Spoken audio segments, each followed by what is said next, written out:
Does lightning stimulate mushroom growth?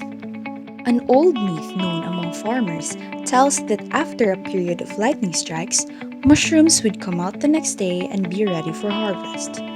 Though this theory is still thoroughly studied in science, it is believed that the indirect hit of lightning generates a weakened charge on the ground, which may have caused the sudden reproductive boost in mushrooms.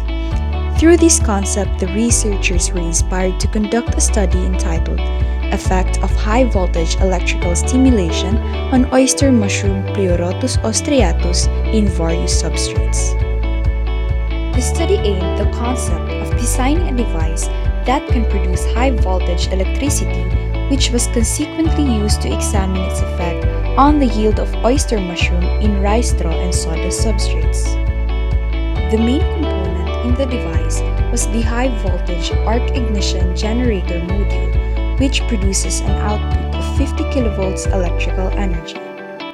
The four setups were: Setup A, rice straw substrate without high-voltage electrical stimulation. Setup B, rice straw substrate with high-voltage electrical stimulation. Setup C, sawdust substrate without high-voltage electrical stimulation. And Setup D, sawdust substrate with high-voltage electrical stimulation. The fruiting bags used were acquired from the Green Thumb Farm in Correlia, Bohol.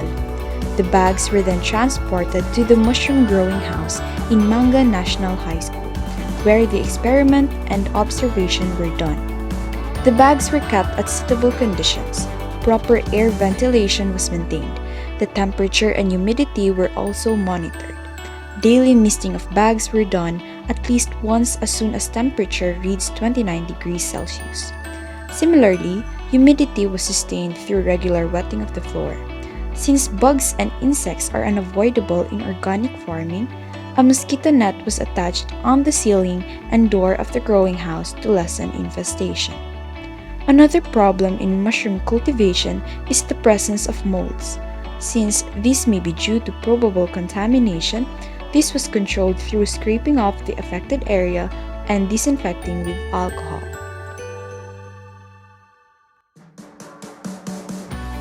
For experimental setups with high-voltage electrical stimulation, the application was done on the first day after incubation and the succeeding in 3 days after harvest.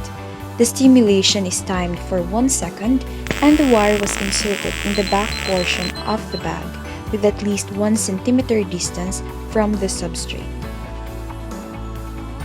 After 45 days of careful observation and data gathering, results showed that both substrates applied with high-voltage electrical stimulation produced more yield than those cultivated at normal conditions. Also, rice straw has greater average yield than sawdust. This significantly tells us that with proper cultivation, high-voltage electrical energy could increase the yield and stimulate growth of mushrooms. Mushroom production requires patience and persistence. Thus, beyond the end results of this study, the learnings acquired and bond established made this undertaking all the more successful.